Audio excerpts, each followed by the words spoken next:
O meu entrevistado de hoje já tem 3 graduações, 2 pós, 1 mestrado, já está aposentado, mas neste momento, aos 69 anos, ele é estagiário do curso de jornalismo.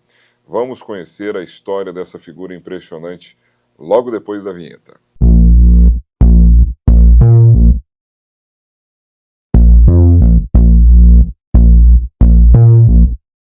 Seja muito bem-vindo ao segundo episódio aqui da nossa série de Pessoas e Vidas que Inspiram no canal do Professor Tobias. Eu sou o Professor Tobias, fico feliz aí com a tua audiência aqui no canal. Não esquece de deixar o like, de compartilhar e também fazer aí a sua inscrição no canal, o que ajuda muito.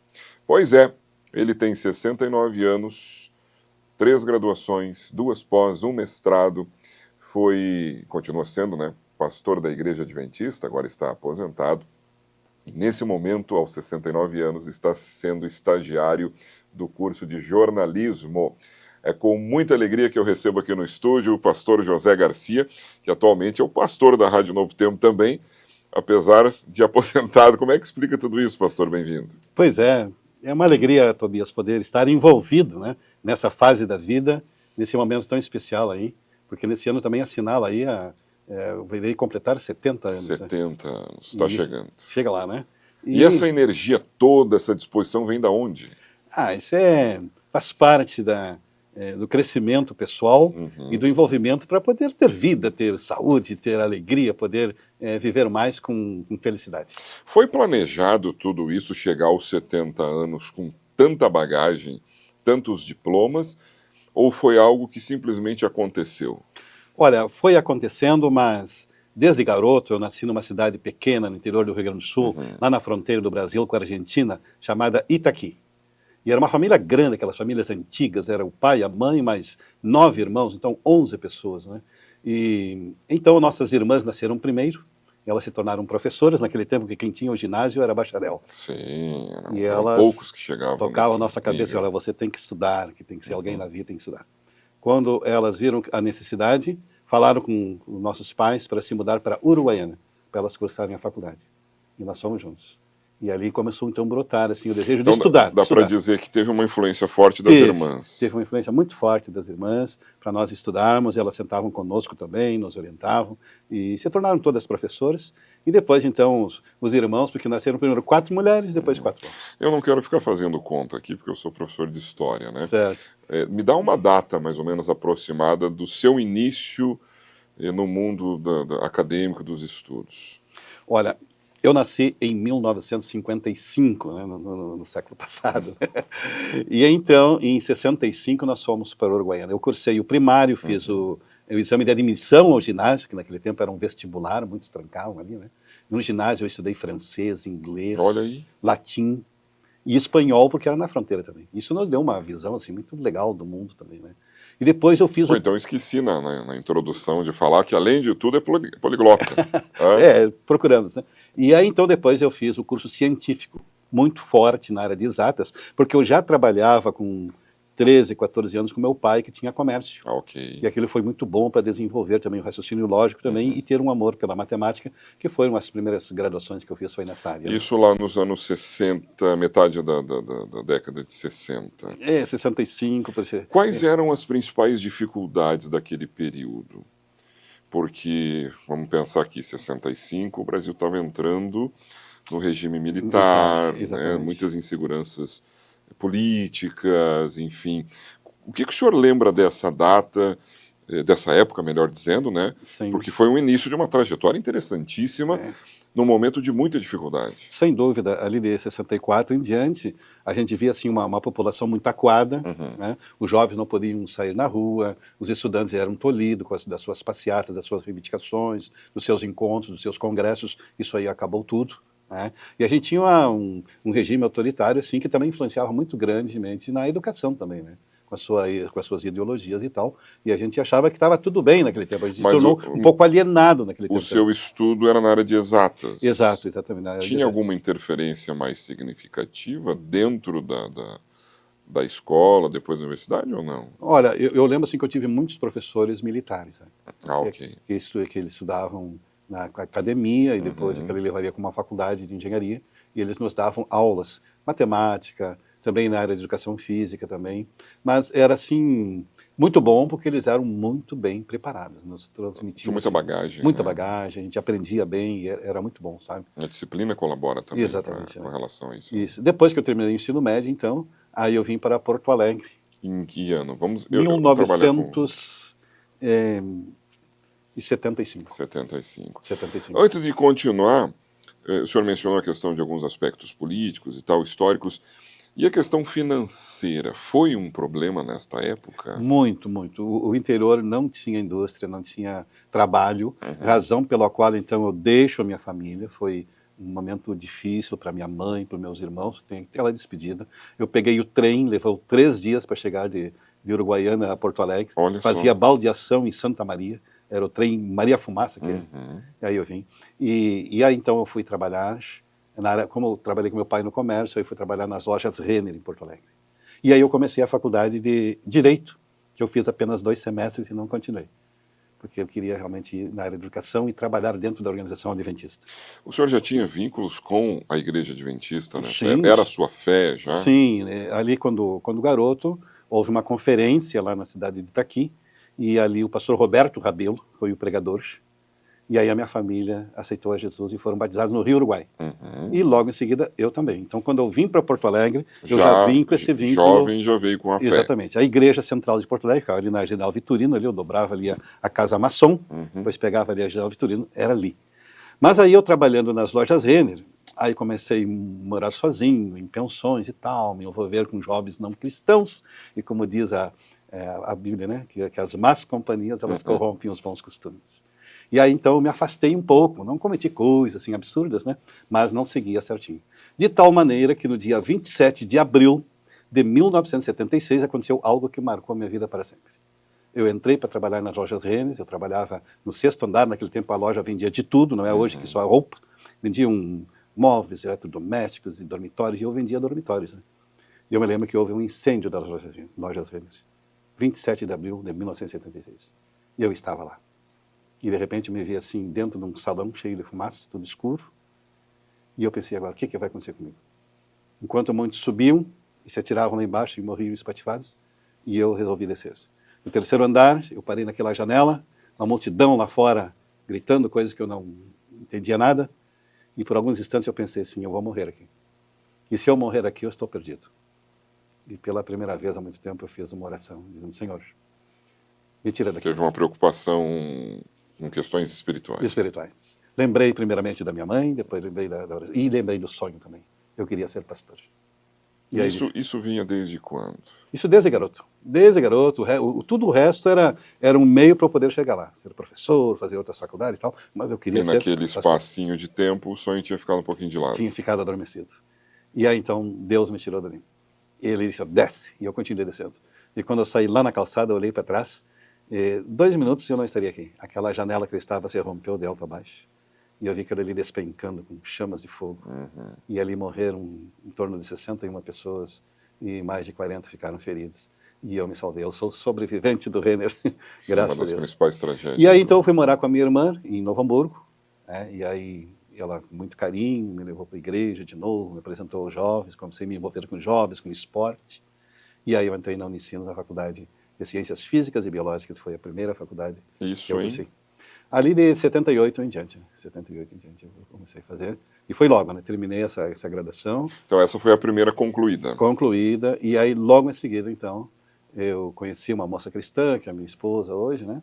E aí eu comecei a trabalhar na organização adventista como professor de ciências e matemática para o ensino fundamental. Então também temos essa experiência de sala de aula. Exatamente, né? Foi muito bom. Se alguém me pergunta hoje assim, quais foram as atividades que eu desenvolvi que marcaram a minha vida, eu digo a convivência com os alunos em sala de aula, né? E também dentro do tanque batismal, batizando pessoas como pastor. Foram os 2 momentos especiais da minha vida. Quanto tempo de sala de aula nessa fase? 10 anos. Foram 10 anos de educação. Eu comecei num lugar histórico da igreja, que é a Fazenda Passos, lá entre Taquara e Rolante, né? Ali eu tive a oportunidade de lecionar para muitos alunos que hoje estão no trabalho. Por exemplo, o reitor do NASP, né? Ele foi meu aluno, né? Sobrenome Kuhn, da família Kuhn, né? E outros mais que estão trabalhando hoje na Conferência Geral e E aqui no Marechal, eu fui professor no Marechal Rondon também, onde você trabalha hoje, né? E ali foi professor do pastor Marco Júnior e outros mais também. Então foi muito marcante essa passagem de 10 anos de educação, onde eu fui professor, fui diretor do Colégio Adventista de Porto Alegre, lá na Zona Sul, e fui departamental dessa área também. Para quem está nos acompanhando e de repente não tem assim tanto conhecimento sobre isso, o pastor José Garcia tem essa participação como professor, e a Igreja Adventista ela tem um posicionamento dentro da educação muito forte, né? Nós temos escolas em todo o Brasil, né, em grande parte do mundo, um volume muito grande de alunos, e isso faz com que histórias e relatos como esse que ele está passando, assim, de ter dado aula lá no passado para pessoas que hoje assumem, inclusive, cargos de relevância na própria organização, seja muito comum, né? O que vai acontecendo com todo professor longevo, né? Cedo ou tarde a gente começa a reencontrar os nossos alunos. Ali no colégio, por exemplo, eu já trabalho com vários ex-alunos. Então, né? São teus colegas hoje. Que hoje são colegas de trabalho, e eu estava fazendo a conta, pastor. Sim. Não falta muito tempo para começar a dar aula para filhos de ex-alunos. Então. Isso que eu só trabalho com ensino médio. Se eu trabalhasse com Fundamental 2, já estaria vivendo essa Até tem uma história interessante, eu estava, não faz muito tempo aí, eu tinha que trocar os pneus do carro, e eu estou chegando ali pela Sertório, eu olhei assim, pneus e tal, né? E aí eu entrei. Cheguei lá, o camarada fez o orçamento, uns 2, 3 anos atrás. Quanto é que dá? R$1.300. Os pneus, tá bom. Aí eu olho assim, vem vindo um camarada na minha direção, né? E eu pergunto pro vendedor assim, quem é esse camarada aí? É o gerente. Não é Anderson o nome dele? Sim, é Anderson. E aí quando eu vou falar o nome dele, Anderson, ele me olha assim, meu professor, tudo bem? De matemática, que legal. Professor, eu vou lhe dizer uma coisa. Quando eu fui seu aluno, a minha mãe disse assim para mim, siga os passos do professor José Garcia. Te espelha nele. E aí eu pensei para ele assim, e eu fui um bom exemplo para você? Arrisquei, né? E ele assim, eu estudei, fiz faculdade de administração, eu sou gerente aqui. Eu digo assim, então agora tu compensa teu professor e dá um descontinho aí nos pneus. Algum lucro tem que ter, isso, né? Baixou de 1.300 para 1.000. Valeu a pena, então. É bom deixar já garantiu o almoço do final de semana. Exatamente, foi muito legal aquele encontro. Agora, dentro desse tempo inicial ali de 10 anos, pastor, tem alguma experiência, algum relato, alguma coisa que lhe marcou no contato com os alunos, com as famílias, enfim, que o senhor acabou levando aí para a vida? Como eu te falei, né, o contato, o convívio diário com os alunos marcou muito a minha vida, porque eu dava muita aula, né, porque quando eu comecei, eu era professor aulista, né, que tem um plano de carreira dentro da Aliança Adventista, né, depois que eu passei obreiro, etc e tal, né. Então, nesse convívio na sala de aula, foram muitas experiências de alunos que se aproximavam, assim, pediam conselhos na parte espiritual também, eu sempre tive um envolvimento muito grande na igreja também, né. E é muito legal você ver assim que você conseguiu influenciar pessoas que estudaram a Bíblia e se tornaram cristãos também, sem antes ter tido essa oportunidade. Né? Depois veio o trabalho como um pastor mesmo. Durante quanto tempo? Olha, aí, claro que as coisas na minha vida aconteceram tudo muito rápido e foram várias funções, né? Então eu comecei como pastor na cidade de Cachoeira do Sul, a terra do arroz, até estivemos lá, né? Foi muito bom ali, eu saí da área educacional e fui para a área pastoral, então. Comumente um pastor ele fica 2 anos num local, 2 no outro, aí ele é ordenado. Eu fiquei 3 anos lá e eles me ordenaram, então. Aí eu fui para Pelotas, né? Aí já era o ano de 1994. Né? Sempre vinculado à área educacional ou se distanciou Não, tempo? Aí eu saí da educacional, eu entrei para o ministério propriamente dito, né? Eu fui indenizado dessa parte toda aí, que envolve fundo de garantia, etc. Tal, porque o pastor... Tem outro vínculo. Tem outro vínculo, né? Eu passei por esse outro vínculo. Tá, então aí nós já estamos falando já da segunda graduação. Exatamente. Não, aí durante esse meu período de professor e pastor, eu senti a necessidade de fazer uma graduação plena em matemática específica. Porque as ciências físicas e biológicas te habilitava a lecionar no ensino fundamental, matemática e ciências, né? Porque a ciência no ensino fundamental envolve noções de química e física na 8ª série naquele tempo, né? Então depois eu fiz a licenciatura plena também, mas já pensando em fazer o mestrado também em teologia, e Deus abençoe e conduziu tudo isso, né? Então aí eu fui para Cachoeira do Sul, tivemos lá 3 anos, fui ordenado, depois fui para Pelotas em 94, até o ano 2000, né? E aí que surgiu a oportunidade de fazer o mestrado. O mestrado dentro da Organização Adventista, ele tem uma seleção. Comumente, naquela oportunidade, eles ofereciam 4 vagas para todo o estado. Uhum. E a prova era uma prova em inglês. E eu tive que me superar, né? E estudar. Mas Deus tinha um plano para comigo. Um pastor chegou para mim assim, me deu... Porque era a tradução de textos, né? Ele me deu uma folha com 2 textos. Disse assim, olha, estuda esses textos aqui que talvez venha cair na prova. E quando eu pego a prova, estavam ali os 2 textos que ele tinha me dado. Eu sabia de cor e salteado. Olha só. Então, aí, daquelas 4 vagas, eu saí em segundo lugar. E eu fui fazer esse curso em São Paulo, né? Foi bem no início do mestrado, era durante as férias, professores vindo dos Estados Unidos, era muito bom. Como é hoje também ainda, né? E aí, então, depois, quando eu terminei o meu ministério ali em Pelotas, no ano 2000, aí eu fui eleito por uma assembleia como uma função que se diz departamental. Sim. Departamental, assume né? um cargo de liderança, de administração, liderança. Isso, que aí lida com os pastores, com as igrejas e tal, né? E foi quanto tempo, assim, essa sua atividade como pastor regular? Pastor de igreja. Não, no total, até chegar no total, à aposentadoria. Foi 37 anos. 37 anos. 37 anos. Mas nunca parou de... Eu tenho percebido que, independente da época que estava na escola ou depois como um pastor, o seu vínculo com o estudo, ele permaneceu. Permaneceu. Além das graduações, que Deus me deu saúde e entusiasmo para fazer, eu sempre procurei fazer outros cursos também, estudar inglês num curso de ponta, e até a própria organização, ela incentivava que nós estudássemos, para que quando o brasileiro ir lá na Conferência Geral, lá em Estados Unidos, Sim. poder se comunicar e tal, não ficar lá completamente alienado, né? Então eu tive a oportunidade de estudar bastante tempo na parte de inglês também, nesses cursos de ponta aí também, né? Foi muito legal. E outros tipos de cursos também, porque é para a reciclagem da nossa atividade, sabe quanto é importante você faz também pós-graduação, sabe quanto é importante estudar e ter vínculo com a parte acadêmica. O que me chama a atenção é que, assim, né, tem pessoas que elas estudam, certo, e dizem assim, agora que eu me formei, eu já estudei. Essa fala me dá uma agonia, porque parece que o estudo ele é um dia acaba.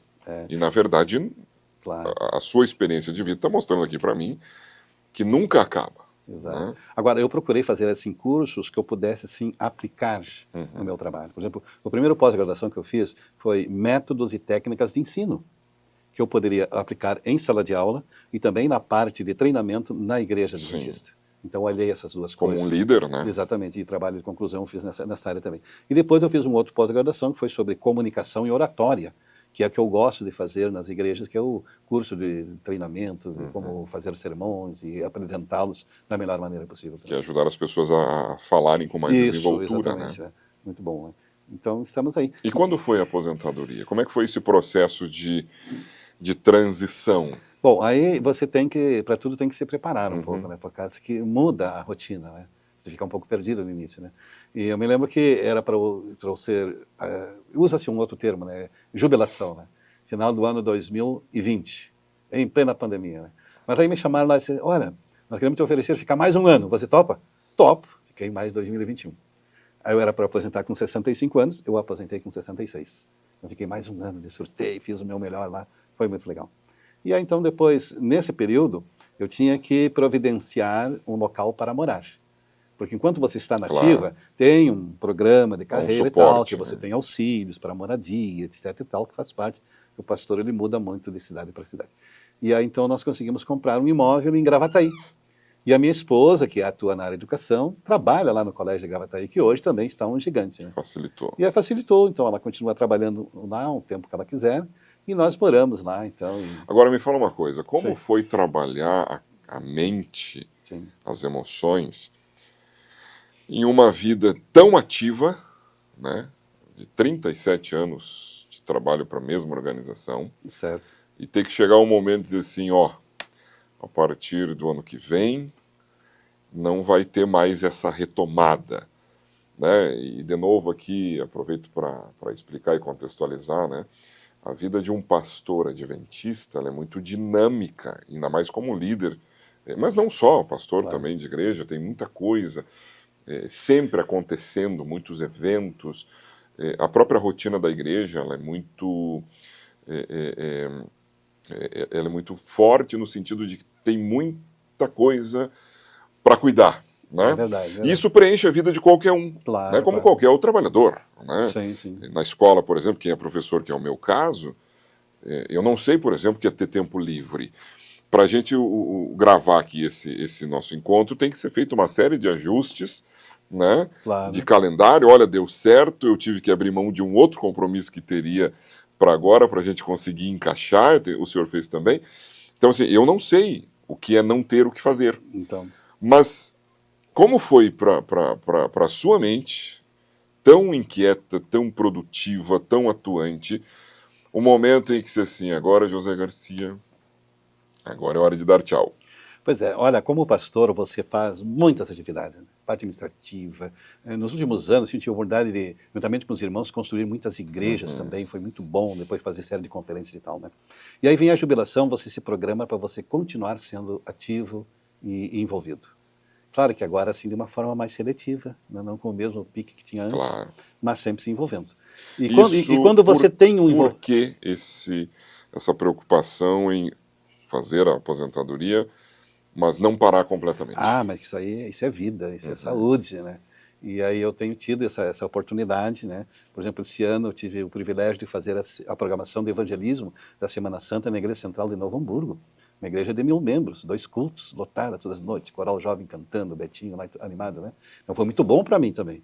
Então eu pude colaborar com a minha experiência, com as mensagens que são apresentadas nessa oportunidade. Então, estar envolvido tem sido sinônimo de saúde mental e emocional. Mental e emocional, exatamente, né? E assim as coisas vão acontecendo. No momento que você se envolve mais, você se torna conhecido, as pessoas começam a ver, olha, eu posso usar esse pastor aqui, e você vê que você está servindo a Deus. Então, assim, agora, para o ano que vem, no mês de maio, eu fui convidado pela Associação Norte do Rio Grande do Sul para participar de um encontro de anciãos, que vai ter uns 400 anciãos, lá no Catre, que é lá em Santa Catarina. Contar uma experiência lá, contar como foi o meu ministério, como pregar a palavra de Deus com entusiasmo. Né? Claro. Então, eu me sinto revigorado e feliz de poder estar lá. E que dicas a gente poderia dar para quem está nos vendo agora e de repente já está se aproximando dessa fase nova da vida? Como se preparar para encerrar o seu período de trabalho, vamos chamar assim, de normal? Não sei se esse termo está adequado aqui, mas enfim, né, o seu período profissional, para entrar na fase da aposentadoria. Como se preparar para isso de forma saudável? Eu creio que tudo deve ser planejado, deve haver muito diálogo. Para minha esposa sempre me ajudou muito. Por exemplo, quando eu jubilei mesmo, ela disse assim, olha, tu não pode parar, tu tem que fazer uma outra faculdade. Ela que deu a dica de eu fazer jornalismo. Né? Olha, tu gosta disso? E por que jornalismo? Olha, porque tem a ver com a atividade do pastor. Né? O pastor, ele fala, ele se comunica, né? Ele prega e tal, né? E o jornalismo, se bem que tem várias facetas, né? Mas ajuda nesse sentido, né? E te dá também, assim, uma certa... Que comunicação o senhor já tem, né? Já tem, gente? né? Deu para perceber, te dá um né? título, podemos assim, Claro. né? Soa bem, né? Olha, ele é pastor, ele é jornalista também, né? Então isso dá um certo grau, assim, para a pessoa. E além dessa coisa do diálogo, o que mais nos podemos dizer aqui para quem vai se aposentar como dicas de se preparar bem? Se preparar bem, né? Então, se planeje, né? Também converse muito com a sua família, também sinta também, porque a família tem que estar amparada, tem que estar feliz, tem que estar concordando com os passos que você vai dar também, não vai fazer coisas lá que a pessoa não quer, entendeu? Por exemplo, assim, a minha esposa, ela não gosta muito do interior, porque ela veio do interior, ela gosta mais de lugares assim, mais movimentados, onde é que nós vamos morar, né? O que nós vamos fazer, como é que vai ser a nossa vida, vamos viajar, né? Vamos cuidar dos nossos netos, nossas netinhas, que Deus está nos dando agora aí o privilégio de conviver com 2, né? Então, essas coisas assim que vão surgindo e você vai se envolvendo. E, acima de tudo, tem uma comunidade também, uma igreja que você possa frequentar e ali você possa ser usado também. Aí você se torna uma referência ali. Claro, nem todos têm essa realidade, claro. Né? Nosso podcast ele não é um podcast religioso. Claro. Mas, assim, serve o exemplo, né? Exatamente. Tipo assim, a pessoa, de repente, se envolver com algo, sua comunidade, exatamente, é isso aí. Sua família, e a questão da saúde física. Porque, olha só, a gente estava conversando aqui antes de começar aqui o podcast. Certo. Quando criança, eu lembro que alguém com 69, 70 anos era um velhinho. É verdade. E tudo que o senhor não é um velhinho. Obrigado. Né? Porque, assim, cheio de vida, cheio de alegria, sempre tem uma história para contar, muita risada. E a parte física, como é que faz também? Ela tem que entrar bem antes já, para a gente se preparar para o futuro, que eu estou com 40, estou com 50, com 30, quer dizer, ter um estilo de vida também que me permita chegar tão bem, para não ser aquele velhinho que daí fica sentadinho na poltroninha em casa sem fazer nada. Como é que foi essa preparação? Isso foi pensado ou é sorte? Não, eu acho que deve fazer parte da nossa vida também. Quando você é adolescente, você é jovem, é bom você ter assim um hobby, você ter um exercício físico que você gosta, um esporte, né? Eu sempre joguei futebol. Eu gostei. Nós éramos mais ou menos uns 60 garotos lá no nosso bairro lá, né? E era bom de bola? Olha, eu era volante, eu jogava meio campo, Olha eu aí. dançava bem, chegava junto. É verdade. Bom, do interior, né? Depois, quando eu fui lá em Novo Hamburgo, que eu conheci minha esposa, o esporte me ajudou muito. Quando a minha irmã levou para morar com ela lá, no sábado à noite, depois quando eu fui pastor, eu promovi isso aí, porque é um momento de reunir os jovens numa coisa útil e desviá-los deles e fazerem coisas erradas, baladas e as coisas da vida, os bares noturnos, né? Então, ter um esporte, ter um hobby, né? Agora, é claro que o que eu faço hoje, caminhadas, né? Também andar de bicicleta. As caminhadas é um esporte muito bom. O meu plano é um dia ainda, vou fazer isso, correr a São Silvestre. Olha aí. Esse é um dos objetivos. Vai ser logo em seguida que a minha esposa parar com a atividade dela também. Nós vamos nos programar, vamos para São Paulo, vamos se inscrever. Precisamos de imagem disso. Então, eu já andei até pesquisando que quanto tempo demorou que chegou por último. Eu digo assim, não, esse aqui eu chego na frente dele. Olha aí. Entendeu? Então, ter objetivos, ter planos simples em todos os aspectos da vida, né? E é claro que nós, como membros da nossa igreja, nós temos aí as orientações, né, dos 8 remédios naturais que nós temos que desenvolver também. A Igreja Adventista tem um trabalho também muito sólido com relação à saúde e bem-estar, né? Se trabalha muito isso, inclusive com campanhas anuais na própria igreja, né, que falam de saúde mental, saúde física, saúde emocional. E isso acaba repercutindo no bem-estar também, no dia a dia. Agora, eu estou olhando para o senhor e estou vendo o seguinte, a gente vai para o YouTube e encontra muito especialista em saúde física, saúde mental. Tudo bem, essas pessoas são importantíssimas. Mas conversando com o senhor, eu percebo que o senhor é o lado de lá, ou de cá, sei eu, né? Não é um especialista no assunto, né? Mas é alguém que vive o que os especialistas falam, ou seja, isso que é importante. A sua mente está sempre se expandindo a novos conhecimentos, né? O jornalismo começamos, então, com 65 anos, pelos meus cálculos, mais ou menos. Exato. Começou aos 65 anos uma faculdade. Que conselho o senhor dá para quem é meio preguiçosão, assim? Porque tem aquela galera que passa dos 45 e já começa a se comportar como se a vida acabou. Pois é. O que dizer para esse povo? Tem que se levantar, né? Tem que se mexer, se animar, né? E isso vai trazer benefício para se entender que isso é importante, né? Que nós temos que cuidar da nossa saúde. Eu creio que a saúde mental ela é mais importante até que a parte física, porque a saúde mental te move a você fazer algo em prol da tua saúde física. Você começa a ter essa consciência e as coisas vão acontecendo na sua vida. E aí você vai se tornando como eu me tornei um tigrão. Um tigrão. Se mexe. Até tem uma história do tigrão. Opa, né? vamos lá. Olha, quando eu jubilei, né, inclusive, olha, pena que eu não trouxe aqui, né? Eu ganhei uma medalha. Depois eu anotei, eu não uso muito essa medalha, porque de repente eu mostro um local de tem algum colega que não ganhou. Quando eu tenho que essa medalha eles não dão para todos. Mas essa seria a parte boa, né? Para alguns, é verdade. Lembra daquele comercial antigo, eu tenho, você não tem? Exatamente. Né? E aí eles fizeram um concílio e me deram aquela medalha, o presidente, o tesoureiro e o secretário colocaram no meu pescoço. E depois que terminou tudo, a oração final, tem mais um presente para você. Aí eles me deram um tigre de pelúcia de presente. E me pediram para eu lembrar da história, como é que veio esse apelido do Tigrão. Ai. E aí eu tive que contar, né? Porque eu estava trabalhando em Ijuí, na missão... Vamos lembrar que o podcast é livre para todos os públicos, tá? Tá bom.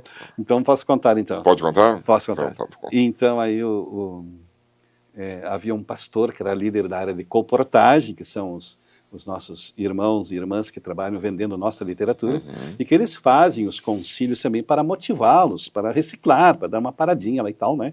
E também para lançar as metas também que eles têm. E o líder da colportagem, ele me convidava para ser o capelão, aquele que fazia a primeira mensagem de manhã. Comumente era num hotel gostoso, era um prêmio para eles no final do ano e para renovarem as metas para o outro ano. E aí, naquela oportunidade, eu fui naquele encontro, fui num hotel lá em Santa Catarina, na divisa, qual que passar ali a divisa do Rio Grande do Sul para Santa Catarina. A minha esposa foi junto também, era meio tipo um encontro de casais. E aí ele trouxe um psicólogo do Rio de Janeiro. Então eu falava inicialmente e depois de mim vinha o psicólogo. Só que no último dia o psicólogo chegou e falou assim, pastor, eu quero ir embora para o Rio, estou apressado aí. Vamos inverter hoje, eu falo primeiro que o senhor e depois o senhor dá continuidade e eu vou embora. Não podia dizer para ele não, mas tudo bem, fechou. E aí ele foi falando. E ele encerrou a palestra dele dizendo assim, ó, pessoal, eu estou indo embora, porque esse ambiente aqui está muito libidinoso. Então, sim. E terminou e foi embora. Tá bom. Levaram ele, deram um presente e foi embora. E aí eu vou falar. Será que ele sabia o significado? Olha, o pessoal que estava ali, eu acho que foi pro Google para ver, pra ver o que significava. Né? Às vezes ele ouviu a palavra, achou bonito e quis encaixar. Psicólogo, acho que sim. Né? Aí eu peguei e comecei falando assim, pessoal, olha aí, o psicólogo falou aí que esse ambiente aqui está muito libidinoso, e eu quero dizer para vocês que realmente está. E essa noite eu estava virado num tigrão.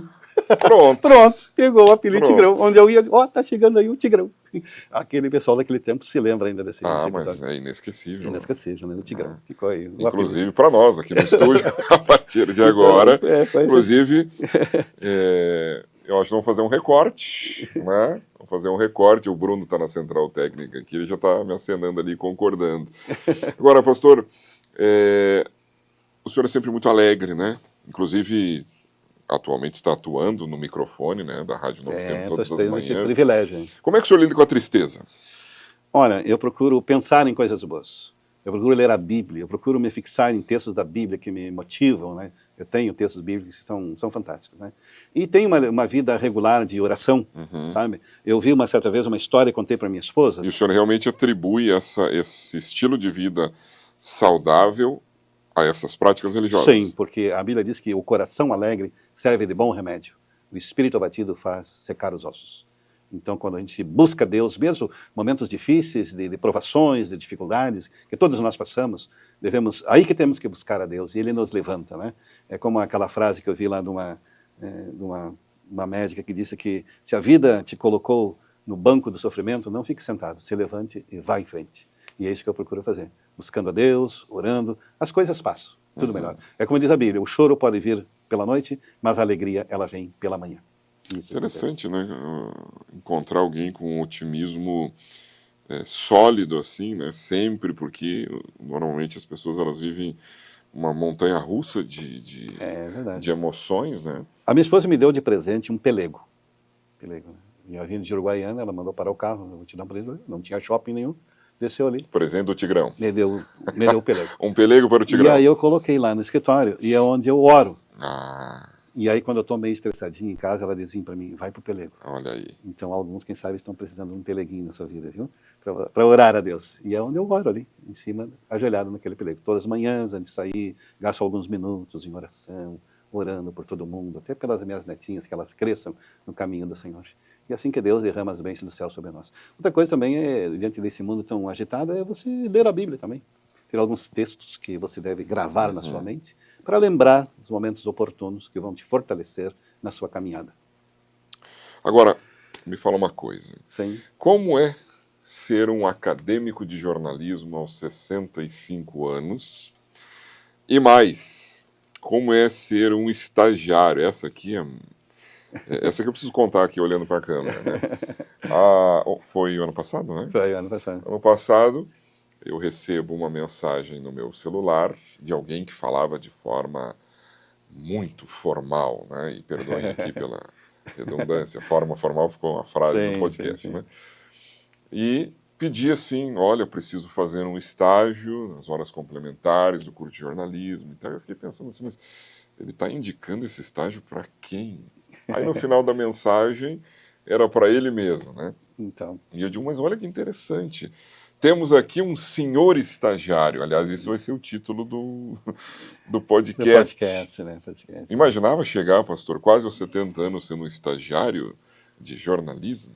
Olha, as coisas foram acontecendo, né? Os desafios foram enormes. Né? Ser um acadêmico é bom por causa que, pela sua experiência, você acaba granjeando o respeito dos demais, né? Dos próprios professores. E, além de mais, também a qualidade dos trabalhos que eu apresento também. Eu procuro honrar a minha postura de pastor, apresentando o meu melhor. Eles gostam os trabalhos que eu apresento, né? É porque, querendo ou não, o senhor é um acadêmico de jornalismo, mas ao mesmo tempo é alguém já com um Certa título de experiência, mestrado. de mestrado também, Né? exatamente. Tudo isso ajudou muito, né?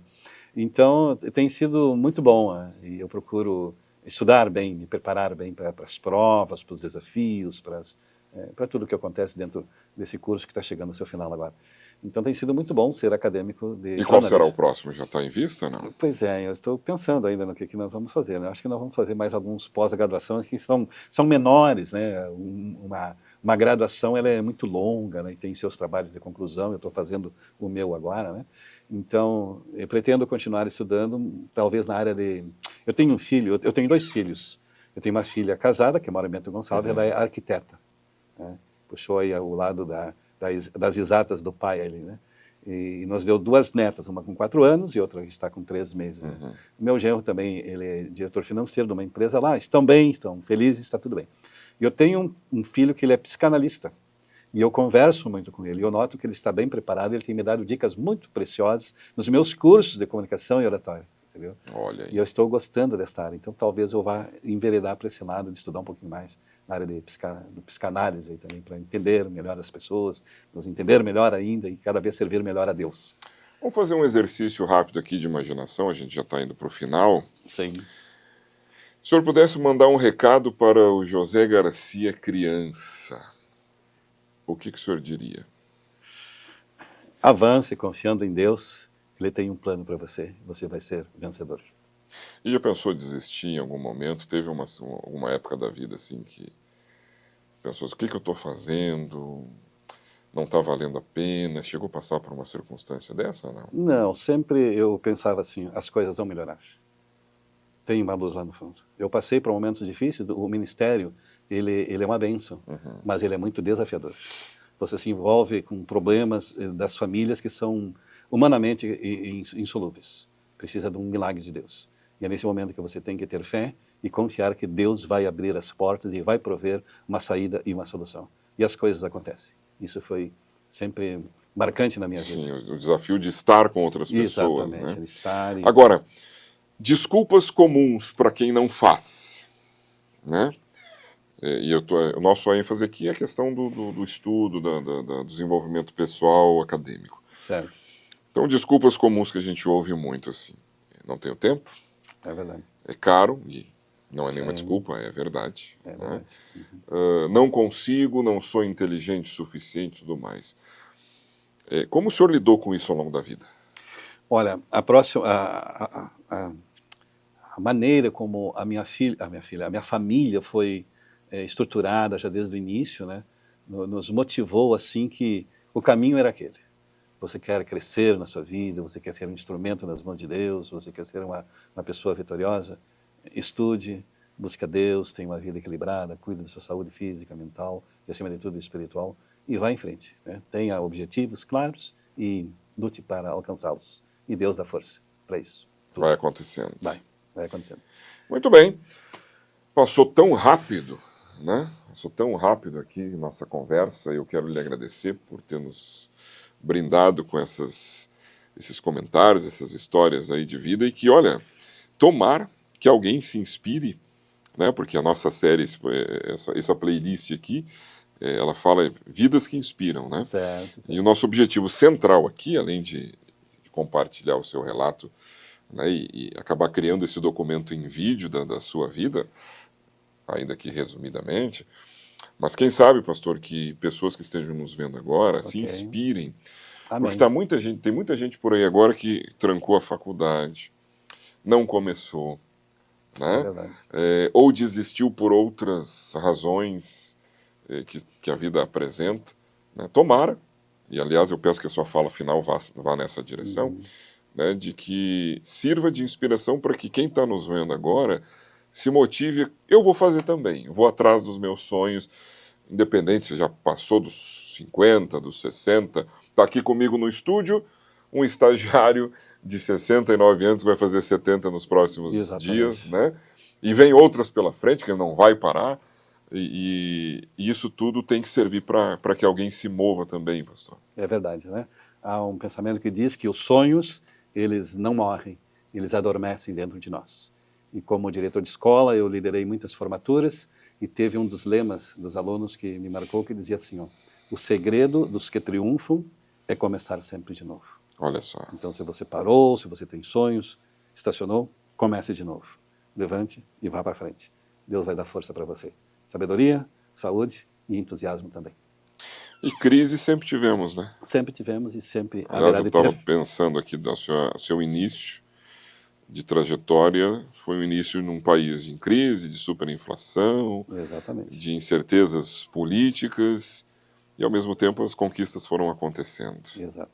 É isso aí que é Obrigado. importante. Foi um prazer. Muito obrigado também. Se alguém quiser lhe conhecer melhor, tem Instagram, como é que é? Pode falar aí, pessoal. Eu tenho o pastor José Garcia, jornalista, né? Está lá no Mas Instagram. olha só, pastor José Garcia, jornalista. Né?